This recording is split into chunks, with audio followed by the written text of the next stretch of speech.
No problem. So, as a general rule, a thought, when it becomes deep, brings into effect something like a pause, which has a tremendous force. In the case of the center, the question of depth does not arise at all because of a perfect uniformity there. The idea of velocity of force, the direct action of the mind was also absent there, since the center or the ultimate Brahman, though absolute, did not possess the mind. So, ಆ first line ಇದೆಯಲ್ಲ, as a general rule, when a thought becomes deep, it brings into effect something like a pause, which has tremendous force. ಅದನ್ನು underline ಮಾಡ್ಕೊಳ್ರಿ. ಅದನ್ನು ನೀವು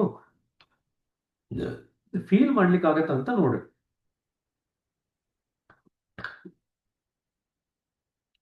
A paragraph, that's the only thing. Rest of the things, the center is uniform, that we know about it. The center has no mind, that also we know about it. But the first part ಇದೆಯಲ್ಲ, that is something that is a bit new in this particular context. We'll come back to that point later on, but just underline and keep it. Right. Okay. It is something that needs to be practiced. By experience, we need to see whether when the thought goes deep, are we able to feel the pause and the force behind it? Are we sensitive enough to feel the pause and the force behind it? ಅದಕ್ಕೋಸ್ಕರ underline ಮಾಡಿಸಿದೆ ಅದನ್ನು ಆಯ್ತಾ. When you ponder about something at a deeper level, can you feel the pass and can you feel the force behind it? So these are all exercises that you have to do to develop sensitivity. If you don't feel it, you don't need to force, but remember that this is something to be felt.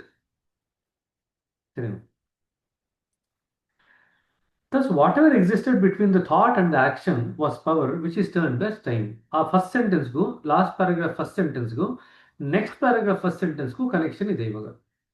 Next paragraph first sentence ಏನು, whatever existed between the thought and action, that space or that power is called as time. So thought gets converted into action ಅಂತ ಹೇಳ್ತೀವಲ್ಲ, so there is some gap in between, that is the time. And it is a power. Again, I repeat the same thing. Time is a power. Don't look at it as a number. Time is a power. ನಾನು ಮೊನ್ನೆ ನಿಮಗೆ ಗಡಿಯಾರ ಸೃಷ್ಟಿ ಮಾಡಿದಾಗ ಹೇಳಿದೆ, ಜ್ಞಾಪಕ ಇದೆಯಾ? ನಿಮಗೆ ಹೇಳಿಲ್ಲ ಅಲ್ಲಿ, ನೀವು over the course of the last 1 week we discussed, when you actually set up a clock for the first time, you manufacture a clock for the first time. Does the clock show a time for you? Priya sister, you need to tell us. When the clock is manufactured for the first time, does it show a time for you? Is it capable of showing the time for you? So when you actually put power into it, you put a cell or you put some other mechanism, then it becomes capable of showing the time.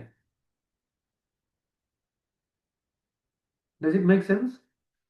Likewise, when time was created for the first time, it's like a clock being created. It did not have any force in it. It did not have any power in it. Then when the powers gushed out from the center, from the Kshob, after the Kshob, the powers gushed out from the center. That power gets aligned to the time, and then the time acquires power.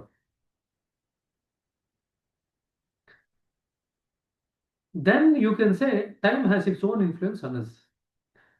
Every moment we see that the time is moving forward. It is making so many changes in our life. How did the time get that power? It got aligned to the power after its creation. Now, suppose we enter into that stage of our journey where we split the time from the power. At that time, as and when you align with the power, time becomes irrelevant. In other words, you gain control over the time. Does it make sense? So, as long as the time and the power are one, you cannot gain control over the time. Now, in your journey, as you go higher and higher towards the center, at some point of time, you will enter that realm where the time and the power got joined together for the first time. Then, when you cross that, what happens is these two things, which appear to be one, dissociates into two things. At that time, we say that you have now gone over the time consciousness. Does it make sense? So it's a very beautiful thing, and it happens roughly between the 10th and the 11th point. If you want to look at it from the point perspective, around 10th and 11th point. Because at the 12th point, you will experience your eternal existence. Now, in order that you can actually experience your eternal existence, you should have gone over the time consciousness. Without going over the time consciousness and um, establishing yourself beyond that, there is no question of eternal existence. Eternity means time is irrelevant for you. Okay, at that time, like you now look at time as a number and not as a power. You again look back at time as a number, but without the power. Now you are looking at time as a number wrongly, but you will actually look at the time as a number rightly there. So it's a very, very interesting part of the journey. So the first we actually get over the Y consciousness, which is the Pinda Pradesh. Then around 10th, 11th point, we get over the time consciousness. And then we move into the central region. There we get over the space consciousness. And then we establish ourselves in reality. Okay. Now that issue about whether the space came from reality or the reality came from space, that is not something that Babuji has discussed, but you look at your own experience.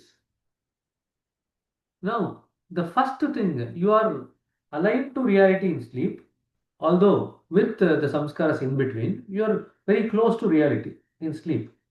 You are not aware of any space. Even in dream, the first thing that you will experience is space. Then you will experience the dream object, then you will experience the dream world, and then you will experience the dream subject. Now, I want you to look at your dreams today, and you can feel free to dream more today, tonight. Okay? ಮಗು ಬಂದಿದ್ಯಾ ಪಾಪ? ಮಗು ಬಂದು ಹೋಯ್ತಾ? ಯಾರ್ ಮಗು ಅದು? ನಿಮ್ ಮಗು ಅಷ್ಟು ಬೇಗ ನಡೆಯಲ್ವಲ್ಲ? ಯಾವ್ದೋ ಮಗು ನಡ್ಕೊಂಡ್ಬಿಡ್ತು. ಕೆಳಗಡೆ ಟೆನೆಂಟ್ ಇರ್ತಾರೆ ಅವ್ರ ಮಗ. ಹಾ, ಓಕೆ ಓಕೆ. ಇದೇನಪ್ಪ ನಿಮ್ ಪಾಪು ಇಷ್ಟು ಬೇಗ ನಡೆಯಕ್ ಶುರು ಮಾಡ್ತಾ ಅಂತ ಅನ್ಕೊಂಡೆ ನಾನು. ಆಯ್ತಾ? ಅಥವಾ ಇನ್ನೊಂದು ಏನ್ ಅನ್ಕೊಂಡೆ ಅಂದ್ರೆ ನಮ್ಗೆ ಗೊತ್ತಿದ್ದಾರೆ ಇನ್ನೊಂದು ಪಾಪ ಮಾಡ್ಕೊಂಡಿದ್ದೀರಾ ಅಂತ ಅನ್ಕೊಂಡೆ.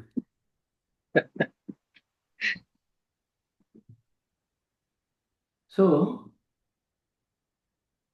in dream, the first thing that you get is dream space. Then the dream world in which we have the dream object and the dream subject. Okay. Now, when you wake up in the morning, just look at it. What's the first thing that you actually become aware of? Do you become aware of the time or the space or the cause? What is it that you become aware of? First, you turn on the awareness. You are aware that you are awake. First switch. Then you become aware of what is there in the mind. If you want to be, if you have to become aware of what is there in the mind, first you have to become conscious of the mind. And when you become conscious of the mind, what you become conscious is the space. Once you become conscious of the space in the mind, then you become aware of what is there in the mind in that particular space.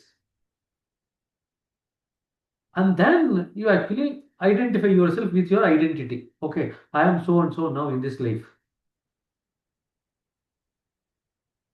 And then after that, you wake up. When you wake up, the first thing, the moment you open your eyes, you become aware of the space. Then you get up and move around, and then you look at the time. Right? That's what you do. I get up in the room, I come out of the room. The first thing I will check is whether it's 6:30 or not in the morning. Because at 6:30, these people will be waiting. And I have to log in at 6:30. So that's the first thing I check. So I become first aware of the space, then I become aware of the time, And then I become aware of the cause. Okay, I need to do this because of this. Does it make sense? So I want you to observe yourself carefully tomorrow morning. Tonight also you can observe. Through the course of tonight also you can observe. You don't need to tell me what was the dream content. I'm okay with that. You can skip that.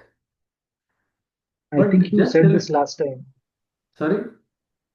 I think you said about this last time, 1 week back, I think. No, I did not ask you to check the dream. Today I'm asking you to check the dream also. Last time I told you the three switches that can turn on and the three switches that get turned on in the morning, off and on. Now I'm actually asking you to check the dream also. So, what existed is original reality. This is according to Upanishad. What existed was reality. In that reality, at some particular point, we become aware of the space aspect of the reality. Then, from the space aspect of the reality, we get the time aspect of the reality. From the time aspect of the reality, they get together bound. Then we get the creation aspect of the reality. So, space, time, and creation. Okay, Is it is it that uh, that's why it's called space-time continuum, not time-space continuum? correct. First, space came, then time, then the creation. And what gives you the ability to perceive the space, that is reality. That is the reality. And that reality, like space, is eternal and unchanging.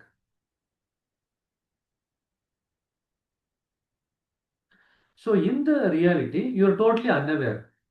But when the reality starts the process of creation, the first thing that we become aware of is the space. Then we become aware of the time. Then we become aware of the creation. It is the time which is coupled with the power of creation that propels creation forward. Okay. Now, this is according to Upanishad.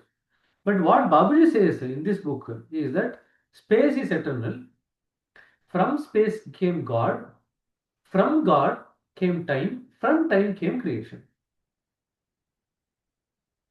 In other words, he talks about space and time in between God.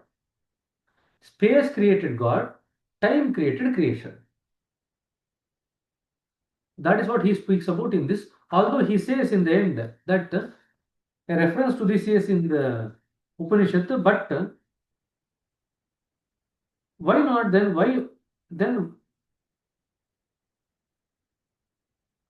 It is and shall ever be and is therefore eternal. Why not then worship space itself? There is definitely a hint about it in the Rig Veda, but the mystery remains unsolved and unclear for want of precise clarification.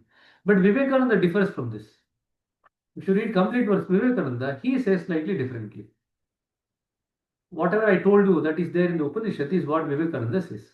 So there was the reality, from there the space came, from then the time came, and then the creation came.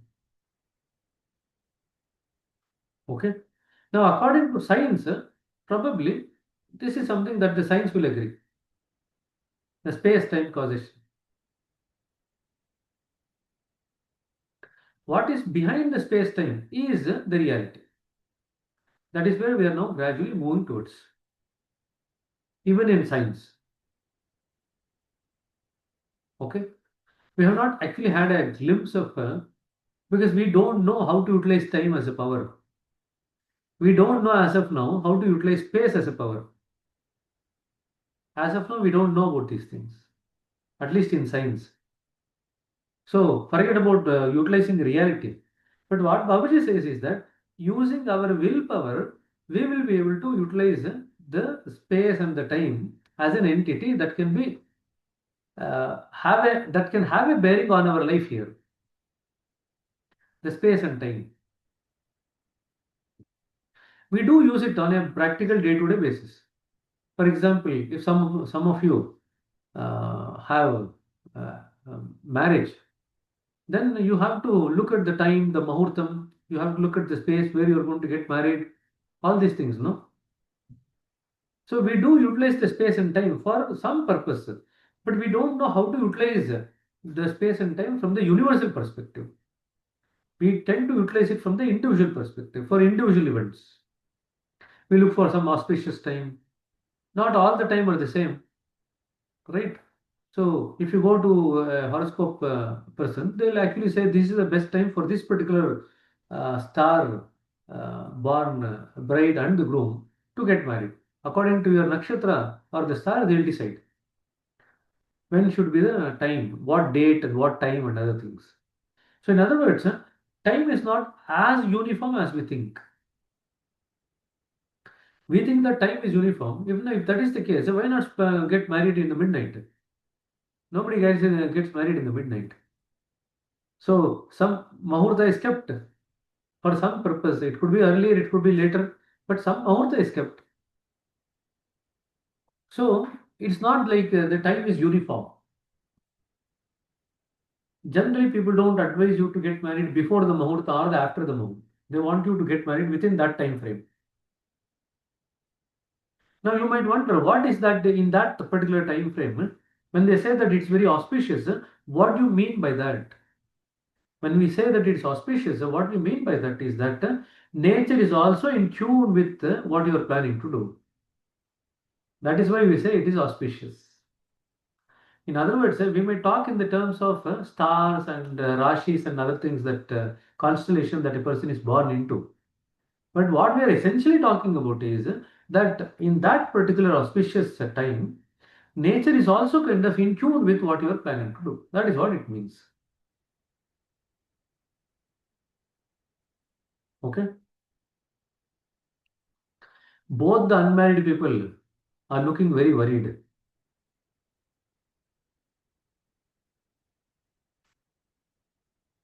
No, who is the third one? Oh, Priya sister, we have never checked about your marriage though.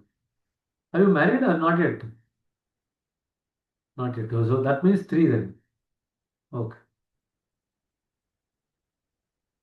But Priya's sister was not worried about it. It's only the boys who are worried. We are also not worried. At least I am not worried. But your body language indicated otherwise.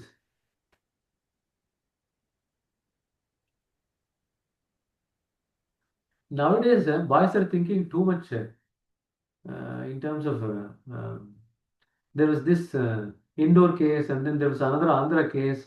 So they're all thinking about marriage more seriously now. See, when the media highlights all these unusual mm, incidents, it acquires a life of its own.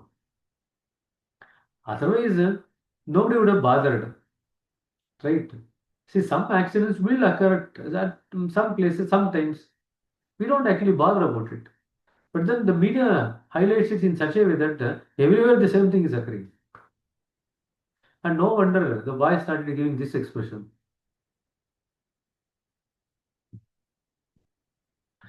Right? Anyway, we'll continue now. Thus, whatever existed between thought and action was power, which is termed as time. So, again, I'm emphasizing the fact time is power.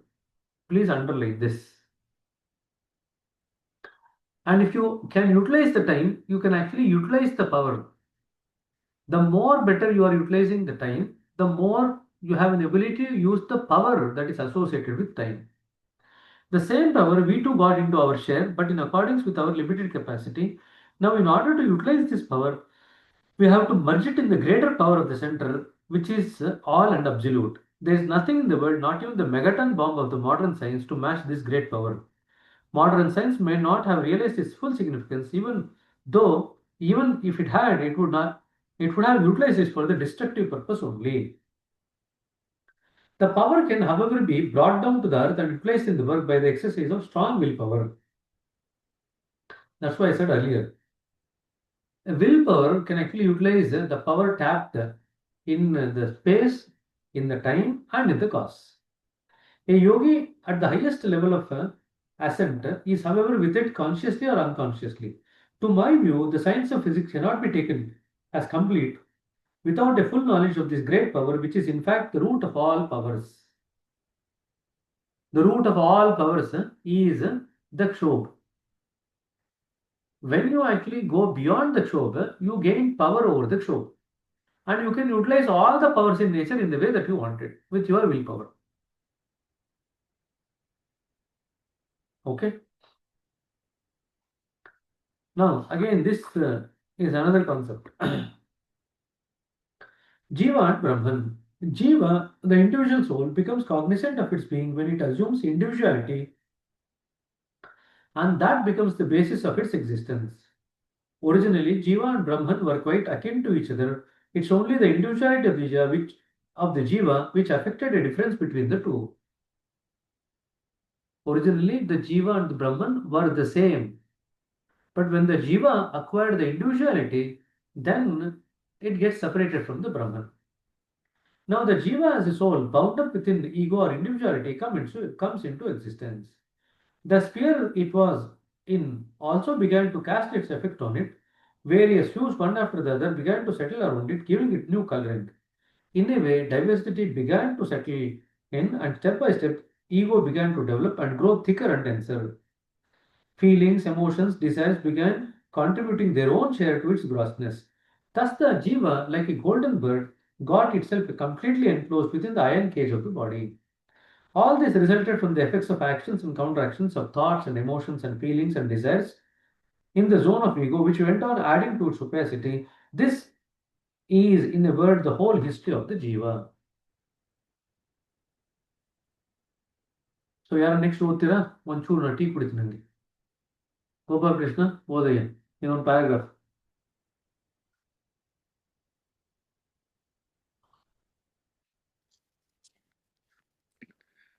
Now, voice is coming clear. Yes, okay. Now, happily, when it comes into dynamic contact with ಜೋರ್ one, ಮಾಡು, ಜೋರ್ ಮಾಡು, ಕೇಳಿಸ್ತಾ ಇಲ್ಲ. book ಅಡ್ಡ ಇದೆ mostly. 1 second. Is it okay? It's better now. ಅಷ್ಟರಲ್ಲಿ ನನ್ನ ಟೀ ಆಗೇ ಹೋಯ್ತು ಬಿಡು, ನಾನು ಓದ್ತೀನಿ ಬಿಡು. Now happily Gopal Krishna can settle back into his chair. Now happily, when it comes to dynamic contact with one who reminds it of its origin, it begins to cast off the coverings one by one. But since the jiva possesses motion, it is cognizant of the creator too, of Brahman. Thus the word jiva carries within it a sense of motion and thinking as well. The two things run in parallel, are parallel in the being of jiva. Thus the function of the jiva and the Brahman is almost the same. ಇದು ಓದಿದ್ವಿ ಅವತ್ತು Heartfulness will ಓದಿದ್ವಲ್ಲ. ಜೀವ ಅಂತಂದ್ರೆ ಆತ್ಮನ್ ಅಂದ್ರೆ ಹತಃ plus ಮನ್, which is movement plus thinking, ಅತಃ ಮನ್. ಬ್ರಹ್ಮನ್ ಅಂದ್ರೆ ಬ್ರೂಹ್ ಪ್ಲಸ್ ಮನ್. ಬ್ರೂಹ್ ಅಂದ್ರೆ ಎಕ್ಸ್ಪಾನ್ಷನ್, ಮನ್ ಅಂತಂದ್ರೆ contemplation. So both are same except that the dimension in which it's occurring is different. Movements is unidirectional, expansion is in all directions. So that is Brahman. In Jiva, it is thinking, the Atman, it is thinking. In the Brahman, it is contemplation. Contemplation means with clarity. In Jiva, it is without clarity. That's all the difference. Okay? So that's what Babaji is writing. Thus, the function of the both and the Brahman and the Jiva is almost the same, with the only difference that Brahman covers the entire universe, while the Jiva is confined only to the narrow sphere of the ego. In this respect, Brahman may be said to have its own bondage, just as the Jiva has, with the difference perhaps that the bondage of the Jiva is thicker and grosser in comparison to that of Brahman. Limitations they both have. This is about the exact concept of Brahman. So, Brahman is not the ultimate. Many Upanishads talk about the Brahman as the ultimate. That is not the case. That's the point to take into consideration. The Jiva has 3 bodies, Brahman also has 3 bodies. So the Jiva's 3 bodies is called as Vishwa, Prajna and Taijasa. Vishwa is the physical body. The subtle body of the Jiva is called as the Prajna, and the causal body of the Jiva is called as Taijasa. Likewise, Brahman has 3 bodies, and they also have got 3 names. The Brahman's gross body is called as Virat, the Brahman's subtle body is called as Antaryamin or Avyakta, And Brahman's causal body is called as Hiranyagarbha.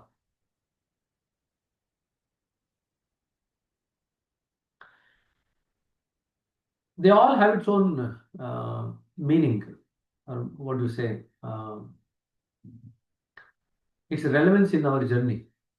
In other words, if you look at it in a slightly different way, if you look at it in this way, Brahman has three bodies and individual has three bodies. For us to reach the center, you have to cross all the six bodies. Our three bodies, Brahman's three bodies, after that we reach the center. Does it make sense? Most of the people, at least many of our ancestors thought, you cross the three bodies of the individual and that is enough. You enter into the Brahman and you stabilize there, and then that is the end of the journey. That's why they talk about Brahman itself as God, as the highest. But one or two parts of the Upanishad talk about something very higher than Brahman. Okay.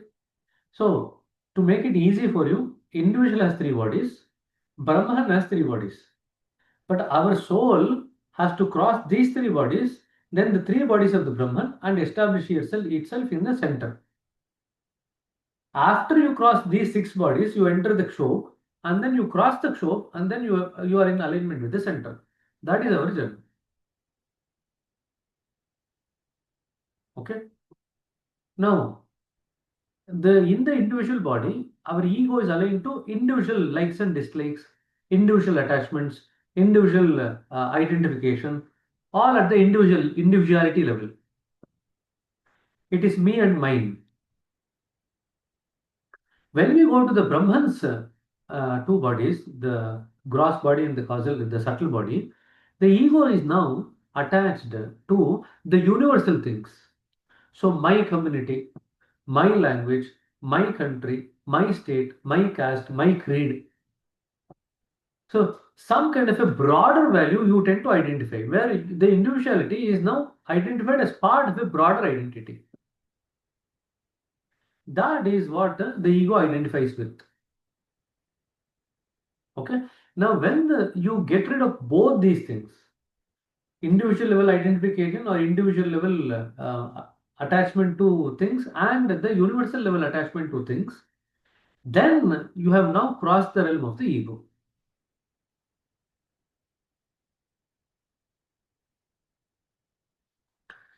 You remember one sentence that we read from the Heartfulness Way about ego?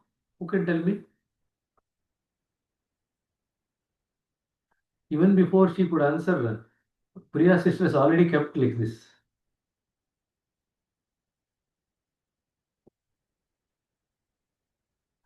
Why are you putting us on spot? So what does Daji write about? Ego. In fact, ego is the first thing to be formed. When you talk about Manas, Buddhi, Chitta, Ahankara, Aham is the first thing to be formed. Then the other things come into existence.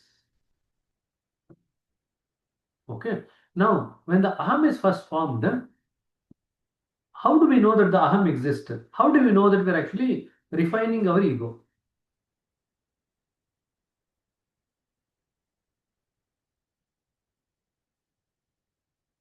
I've already given you the answer. You just need to reverse what I told you. So ego is refined only when we say that from me to our, like, kind of a thing, like when we look at it in that way, like ನಾನು ಅನ್ನೋದು ಬಿಟ್ಟು ನಾವೆಲ್ಲ ಅಂತ start ಮಾಡಿದ್ರೆ ಕನ್ನಡದಲ್ಲಿ ನಾನು ಇಂದ ನಾವು ಅಂತ ಹೋಗಿದ್ವಿ from I to you we ಯಾ me to we, right? So how does ego manifest? That's what I'm trying to ask. He was talking about I-ness and all those things. How does When ego doesn't exist actually, but ego asserts its existence. How does it assert its existence? That's what I'm asking. when we feel there is um, um, ಏನಂತ ನನ್ನ ಅಸ್ತಿತ್ವಕ್ಕೆ More ಏನಂತ nervousness.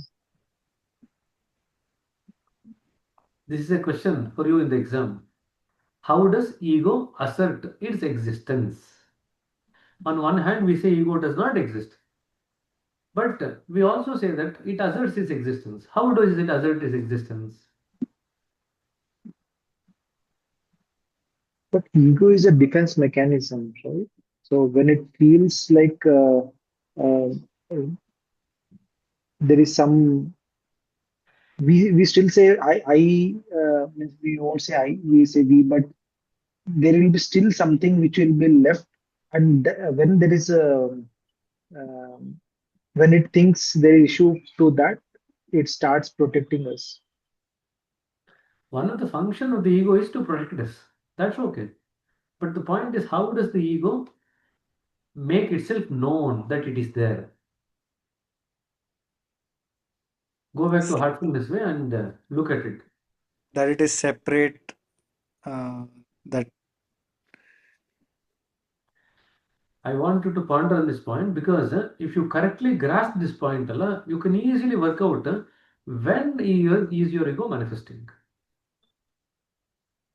And you can gradually work out to be detached from that particular manifestation of the ego. Then ego will automatically start getting refined.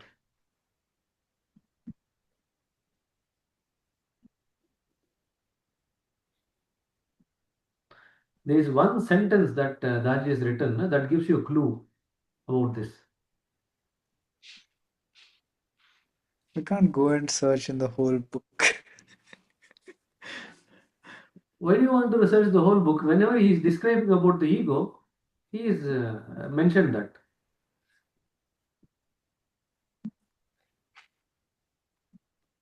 It's And he for talks about the ego during the samskara formation. So in the cleaning chapter.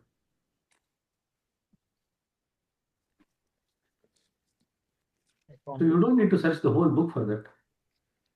Since the since the ego doesn't exist in any tangible way, it secures its position through what it considers to be its position. Ah, the last position. sentence. What you read? The last sentence? What it considers to be its position. For instance, you buy a big house, and your ego declares, I'm this and this. It has measured and qualified itself through that particular position. So it asserts its existence by the things that we possess. So the objects that we possess becomes the root with which the ego tends to assert its existence. All of us know the truth that when we came in, we came empty-handed. We did not bring anything. Everything that we are utilizing in this earth is something borrowed from earth only. None of it is ours because we did not get anything actually. Right? All of us also know the other truth also that when we shed the body, we don't carry anything with us from here. Now, this truth is known to all of us, right? But in between, we assess or we assert the presence of the ego through the possessions that we have. It's like you put a flag onto the next person's site and say that this is my site, when you know for a fact that it is not yours. Likewise, we put a flag here on different things on this earth and say that this is mine. The more you assert that this is mine, the more you are actually feeding the ego. Okay? When we possess anything, when we have the notion that this belongs to the creator, because it is not created by us anyway. When we have the notion that this belongs to the creator, for the time being it is with me, then the ego does not actually trouble you. Now you have to change the way that you look at the things that you possess. That is the fastest way to refine the ego.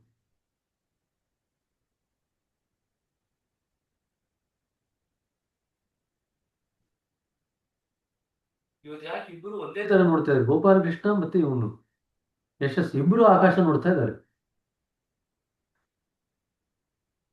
ಏನೋ ಆಕಾಶದಿಂದ ಏನೋ ಉದುರತೆ ಅಂತ ಇಬ್ರು ಹಿಂಗೆ ನೋಡ್ತಾ ಇದ್ದಾರೆ ಬಲಗಡೆಗೆ. ನಾವು catch this point. Ego That is where asserts its imagination. existence through the objects of possession.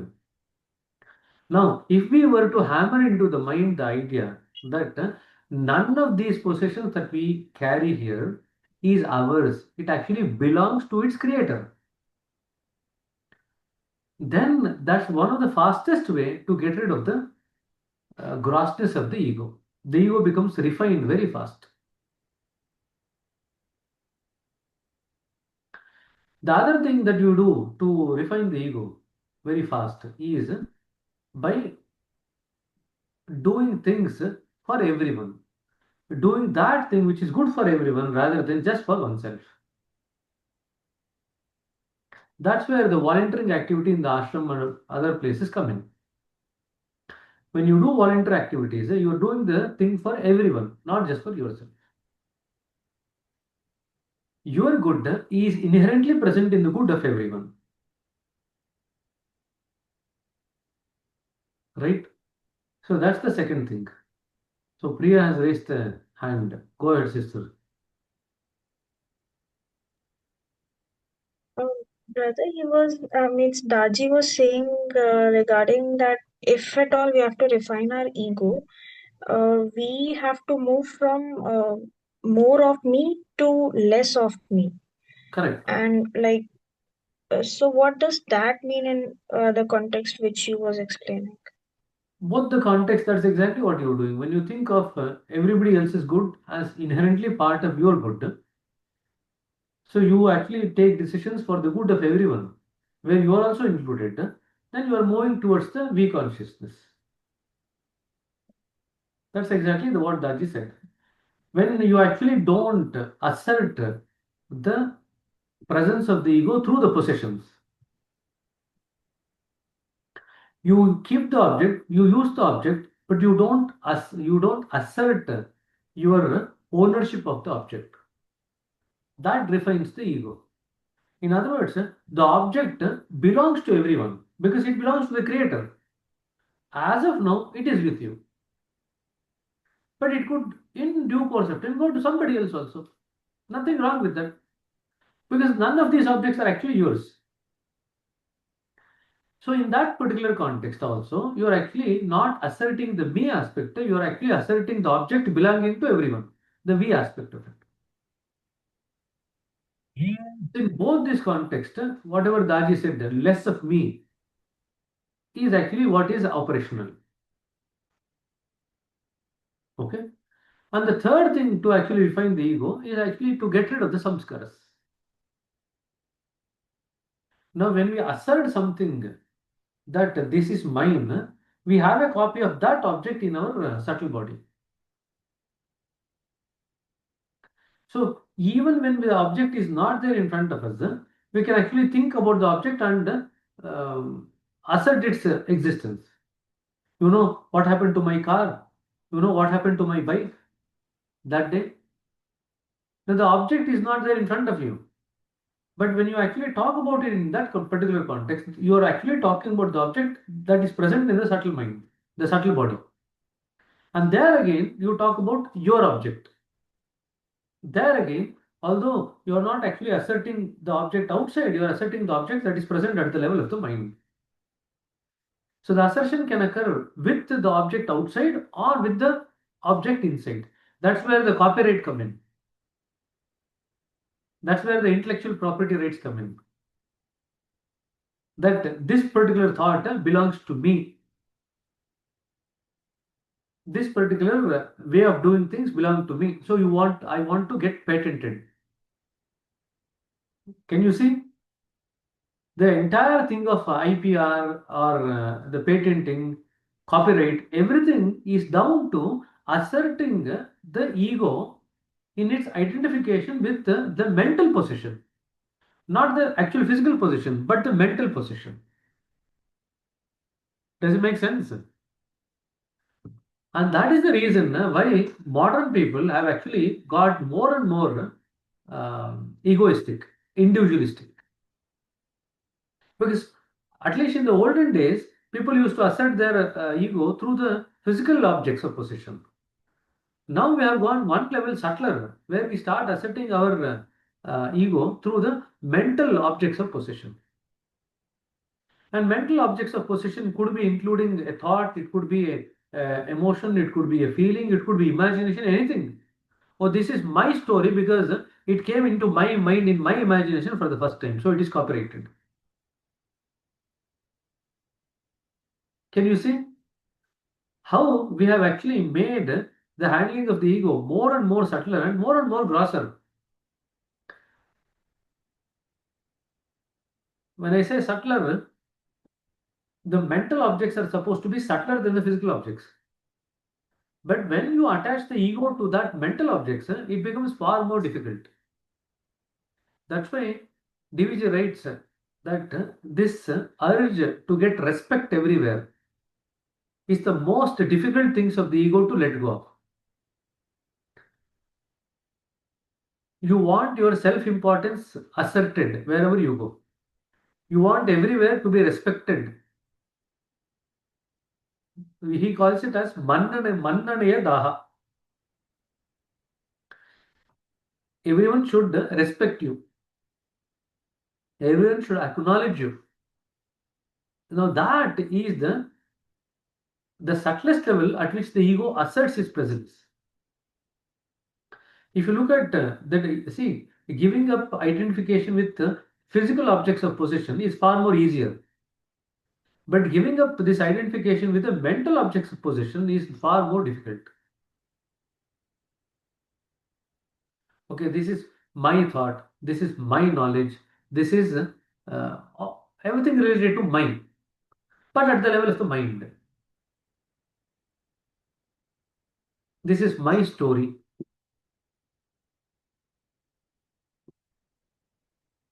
Right? So, this is my belief, this is my opinion, this is my suggestion, this is my idea. So, you assert individuality in that also. Suppose some idea becomes successful, then you start going around the town saying that this was my idea, this fellow has actually stolen it. How many times you hear this story? Right? Now, what is happening there? You are actually asserting the attachment of the ego. Now, when you say this is my idea, there you are asserting the presence of the ego. The ego is now manifesting through that particular thing at the level of the mind. So, two things. Ego can manifest with the objects of possession either at the physical level or mental level. Ego can manifest at the level of individuality or universality. If we get rid of all the four, then you establish beyond the realm of the ego. That is when you enter into the central region.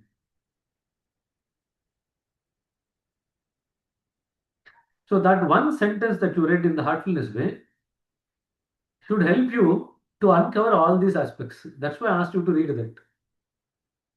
He just said in one line, ego asserts its existence through possession. And we also read, we also underline, we by heart it for the examination, and after that we forget about it. Few things in life we think it is simpler. It is, but it won't be that simpler as we think. No, When we do we have made experiment our in life our complex. We have made our life complex by identifying with all these things. When you learn to not identify with all these things, then you actually become simpler in life. Now, just look at a baby. A baby cannot identify with any objects of possession, right? So it is said to not possess any ego. A baby cannot possess ego because it does not identify itself with anything, either at the mental level or at the physical level or at the universal level, individual or universal. At all the four levels, it does not possess anything. It cannot identify with anything, any object of possession, right? As it grows, what do you tend to say? Oh, this is my object of play. This is my plate. This is my food. This is what I like. Please get me more chocolate. Please get me more ice cream. Please get me happalam when you go to function. So in other words, it now starts to identify with specific things and assert that. That is the sign of the formation of the ego. So right in front of your eyes, the ego is forming, but you cannot identify it because you don't know this is how it is forming. And we have all gone through the same stage. Now we are in the place where we have to learn to detach from these things. And that is the journey of spirituality, where you learn to identify this mistake that you're doing and then gradually learn to detach. When you say detach, be non assertive in the objects of possession, whether it's a physical level, mental level, individual level, universal level. Be non assertive. That's all it is.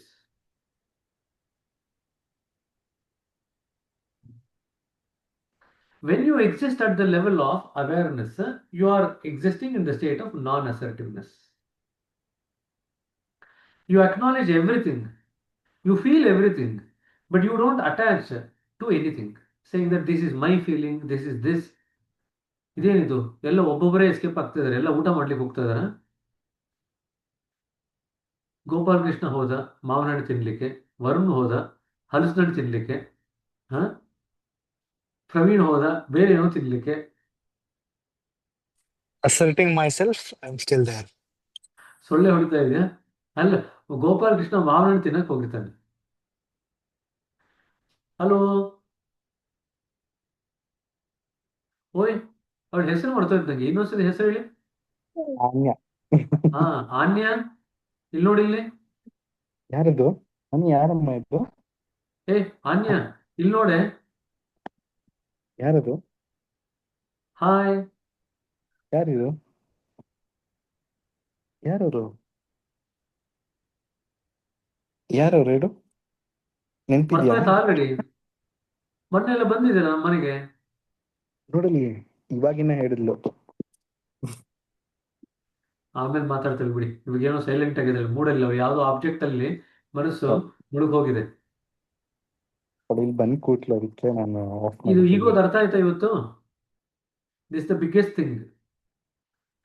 When we actually establish in the state where every object that we use in this universe is felt as belonging to its creator and not to us, then we can clearly say that you have got over the different circles of ego. Brother, just now you said physical object ego is fine, but there are different forms of ego which is not object or it's not related to anything. Like what? You only said, right? So sometimes we have tendency of getting important, sometimes we uh, want something different. So that I-ness will come in different forms actually. It's not only about this object is mine. Sometimes it's even about getting more importance or getting more attention. That's why I said it's about mental. All those things are mental possessions, mental objects of possession. Self-respect, self-esteem, self-courage, anything that we use the word in the context of small self, they're all mental possessions. Self-attention, self-compassion, all these things are there, and we are not supposed to attach to even those things, the mental things also. It is at the mental things that actually we have far more difficulty recognizing and actually getting detached from it. At a physical Correct. thing, it's far more easy. Right? How do you suggest in the mental space, how can we get detached? That is where the reflection comes in. That is where awareness and reflection, these are the tools that actually help you to identify what is happening and then gradually learn to detach. Now, that detachment at the mental level is not going to be very easy. First, you have to practice the detachment at the physical level. I'll tell you my context. I'm aware of that.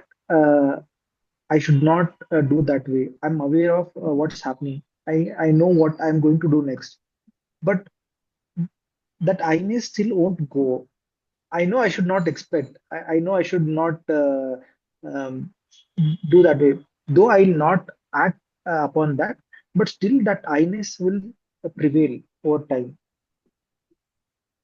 because we'll be in consciousness that okay, I need to leave this. I need to be very much simpler. So since we practice spirituality, we'll be in that state. But somewhere deep in subconscious mind, it will be there. It will trouble you at one point of time. That feeling that you feel in the subconscious mind is the channels. You remember the river and the channel in the cleaning chapter? Those are the channels. And those channels needs to be cleaned off. You cannot work on it just by yourself. That is where the regular sittings that you take help in clearing of those channels, clearing of the river beds. So at a conscious mind level, you are now become aware. The awareness is there. You know that this is what is being done. Now you want to correct it. But then you cannot correct it immediately because the channels have been active for such a long time. The river has been flowing through that channels for a long time. Now initially, it's much easier through awareness to slow down the flow of water, flow of thought in that riverbed. But changing the channel itself or destroying the river bed itself, that is going to take some time, and that's not something that you can do by yourself. But you can participate in the process, which can actually help in destroying the river bed. But for that, you need to have courage, because some of the old methods of thinking, old methods of doing things will have to be let gone. Okay, so that requires courage for the reformation. Let's just say someone has said something. We will remember that. We'll say, okay, we should leave. But when that person comes in front, we will still have that back of our head and we'll not leave that easily. What about self-confidence? Do you have to remove that too? All the positive things that we spoke about actually does not originate in the self, in the mind. Although we tend to identify self-confidence, self-courage, self-compassion as all part of what is called as the mind, but they actually do not originate in the mind. Compassion, self-esteem, and the courage, all these things, reflection, everything is part of the action of the heart. But we tend to identify with you add that self to it, that becomes self confidence. Now, when you talk about the self confidence, it's the confidence that you get from the ego assertion. That is self confidence. Confidence, as such, is something very useful that comes directly from the heart. But when you attach ego to that, you think that the ego is giving you the confidence and then you are happy about that. So, So is confidence it is good a or bad? quality, compassion is a quality. Love is a quality, courage is a quality, but we attach to the ego. We are used to the ego being attached to these qualities, and then we feel that self courage, self compassion, self esteem, self confidence is what is actually driving us. Now remove that. Now you say, instead of that self, take away the self out, and then now say divine compassion, divine love, divine courage, divine confidence. See the difference. That second aspect is what happens when you actually grow spiritually. But for the sake of ease of understanding, we say that the self confidence grows. But we don't look at the subtle change in that self. Now the small s self is replaced by a big S self. That's all that has happened. This small S self was not giving you the feeling of completion or satisfaction or contentment in life. But the big S self is something that adds value to your life. It makes everything that you do to make you feel complete. So all of us have deficiencies. Every human being who's born has deficiency. But if there is one ingredient that can be added for everyone to feel complete, it is the divine. You add divine to any person with any deficiency, they will become complete. Does it make sense? So it doesn't matter what weakness we carry, what deficiency we carry. All that we have to do is add the divine and we feel complete. Now, the psychology says go on identifying your weakness and then working on the weakness. That is the path of psychology to make yourself better. Spirituality says forget about your weakness, you just add the divine, anyway, you'll be complete. It doesn't matter what your weakness you got, which is easier. So the second path is far more easier. Why should we scratch our head so much about it? Just add the divine to it. That is exactly what we do with meditation. With meditation, with every session of meditation where you go to the depth of samadhi, you add little bit of divinity to yourself. Gradually, the divinity becomes more and more in your system so that the small yes is now replaced by the big yes in the self. But the words that you use is still the same. But somehow you miss the whole context. Here also you use self-confidence, there also you use self-confidence, but that is confidence backed by the divine. This is backed by the small self, the ego. Confidence is the same. What is backing it is different now. Does it make sense? And every session of meditation, you add little by little of the divinity into the system.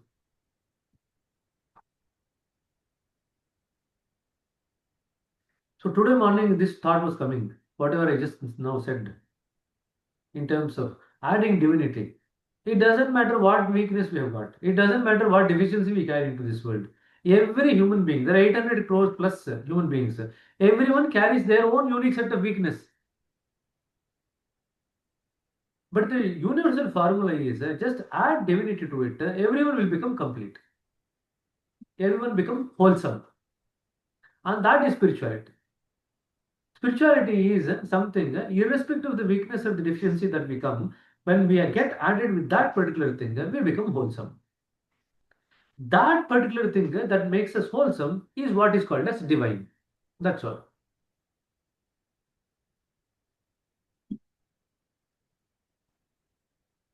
Anyway, certain things to ponder about. Because whenever an abhyasi comes to you, of course, you can actually work with them regarding some of the weakness that they carry. We can pray for some of the weakness to be kind of removed. We can actually infuse some good qualities. We can remove some of the bad qualities. All these things can be done. But over a period of time, the addition of the divinity itself actually metamorphoses all the bad qualities into something very wholesome in nature.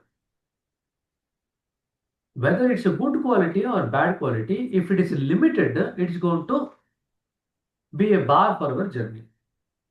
So what we do, whether it's a good or bad quality, is that over a period of time, we make it more wholesome. Spirituality is about becoming wholesome. Spirituality is not about developing good qualities. At some point of time, we have to let go of the good qualities also in order to establish in our state of reality. Like a baby is least bothered about what is good, what is bad. Even if you teach a baby what is good, what is bad, it is least bothered about it. It's happy eating and sleeping, which is what Gopal Krishna is also happy about. He is now coming up to marriage age where he can have babies, but he is happy about that. Nice. ಎಲ್ಲಿ ಅವ್ನು ಹೋದವ್ನು ಬರಲೇ ಇಲ್ಲ, ಬರೋನು ತಪ್ಪಿಸ್ಕೊಂಡ, ಹೋದವ್ನು ಬರಲೇ ಇಲ್ಲ. Still around, still around. Still around, having mangoes and becoming wholesome.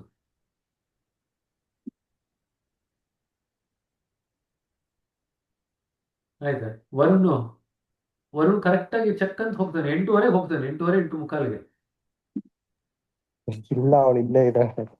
ಅವಳು ಪಕ್ಕದಲ್ಲೇ ಕೂತಿದ್ದಾಳ. ಅವ್ಳ ಪಾಡಿಗೆ ಅವಳು ಕೂತ್ಕೊಳ್ತಾಳೆ, ಏನ್ ಮಾಡ್ತಾಳೆ? ಇಲ್ಲ, ಇಲ್ಲಿ ಡಿಸ್ಟರ್ಬ್, ಇದು ಮುಟ್ಟದು, ಇದು ನಾವು ಸ್ಕ್ರೀನ್ ಇದೆಲ್ಲ. No problem. What is divine ಅಂದ್ರೆ, divine is that thing which when added to anything makes it wholesome. That is divine. And when you become wholesome, you become capable of realizing the reality. Without that wholesome quality to your existence, you will not be able to realize the reality. So spirituality is the process where you learn to add the divinity to become wholesome, which will enable you to realize the reality. That is spirituality.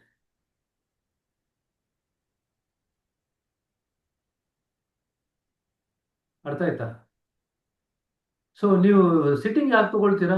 Sitting ಯಾಕೆ ತಗೊಳ್ತೀರಾ ಅಂತಂದ್ರೆ to add divinity in to your heart. The pranahuti that is given comes from that realm. So that is added to your heart to make you more and more wholesome. Eventually, when you become wholesome, you become able to realize the reality. At that time, you have crossed the realm of spirituality. Now you are moving towards the realm of reality and getting established there. ಈ ಮೂರು ಪದ ಉಪಯೋಗಿಸ್ತೀವಿ: spirituality, divinity and reality.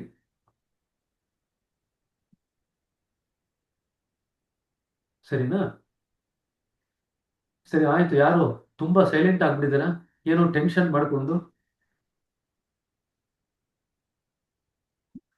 ಆಯ್ತು, ಸಾಕು. ಇವತ್ತಿಗೆ ಇಲ್ಲಿಗೆ ಸಾಕು. 23 ಆಯ್ತು. We will catch up tomorrow, day after tomorrow ಅಂತಂದ್ರೆ it will be at 7 o'clock. Saturday we are traveling, so we might not be able to catch up on Saturday. But tomorrow or day after tomorrow we'll meet up at 7 o'clock. If possible, I message you. If possible, we'll meet up at 7. Because this week we have only completed one session, so we have to complete another 2 sessions.